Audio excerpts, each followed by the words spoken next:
Just let that sink in for a second. 4 words. That's it. And they challenge one of the biggest complaints we all have. Now, this might feel a little uncomfortable, but stick with me because it might just be the most important truth we're going to talk about today. You know, we're always told our days are just too short, right? But what if that's just a lie? A story we tell ourselves.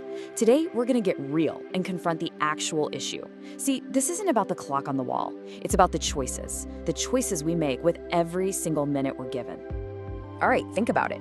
This is just the rhythm of life now, isn't it? I mean, from the second that alarm blares, we are on. We're in motion. The whole day just feels like this blur of constant activity, like you're in a race from one thing to the next, just stuck in this state of always being busy. But what is all that busyness really? It's just fragmentation. I mean, we're being pulled in a million different directions. You've got the notifications, the inbox that never ends, that to-do list that just keeps growing, and oh yeah, the hypnotic glow of the infinite scroll. We're not in charge of our day. We're just reacting to it. And we're burning through all our energy every single time we switch from one thing to another. And then what happens? After all that frantic running around, when your energy is completely shot and the day's over, this is the story we tell ourselves. This is the conclusion we come to. We're just exhausted. And we have this deep feeling that we just didn't have enough time, not for the stuff that really mattered. No, seriously, just think about it for a second. When was the last time you actually said that? Yesterday? Maybe an hour ago? It's become our go-to excuse, right? It's why that project you're so passionate about is still just an idea. It's why that book is still sitting on your nightstand, unread. It's why the change you really, really want always feels just out of reach. And this is the question that just cuts right through all the excuses. It forces you to look at things completely differently. It makes you face a really hard truth. This isn't about how much time you have. It's about the quality of the choices you make in that time. Because this number right here, it's the great equalizer. It's the one thing that every single person on this planet gets in the exact same amount. We all get 24 hours. No one gets more, no one gets less. So if we're all starting with the same raw material, then the variable can't be time itself, can it? The variable is us. It's all those thousands of tiny little decisions we make every single day. And that means this feeling of not having enough time, it's not something that happens to us, it's a result of our own choices. And this right here, this is where you see the huge gap between what we say we want and what we actually do. We say one thing is important, but our schedule, how we actually live our day, it tells a totally different story. Our actions, they're the ultimate truth tellers. They show what we really prioritize, whether we like to admit it or not. So let's just redefine this word right now. A priority, it's not a wish. It's not some item on a to-do list you hope you get to someday.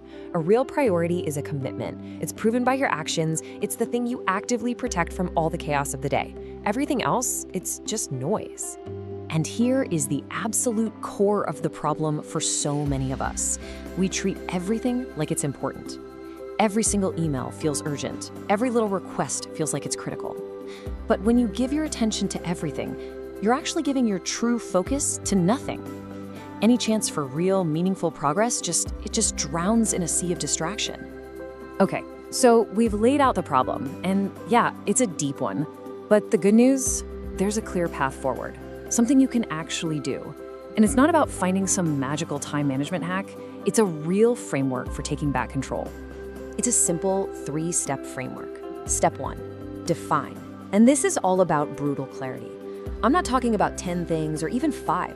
What is the one thing that if you actually did it would set off a domino effect of positive change in your life? Just one.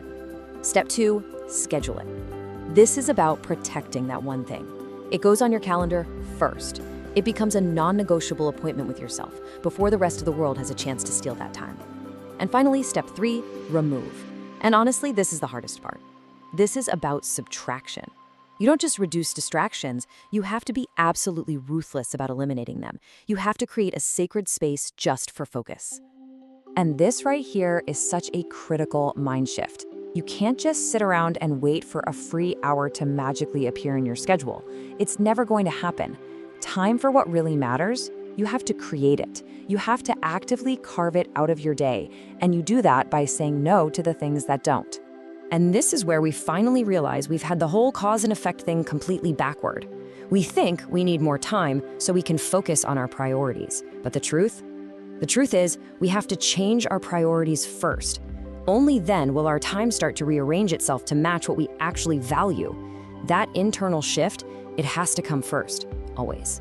So that brings us here to the final and probably the most important question of all. And I'm just gonna leave you with this one to think about.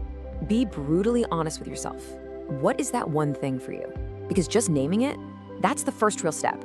The first step to taking back your time, and with it, taking back your life.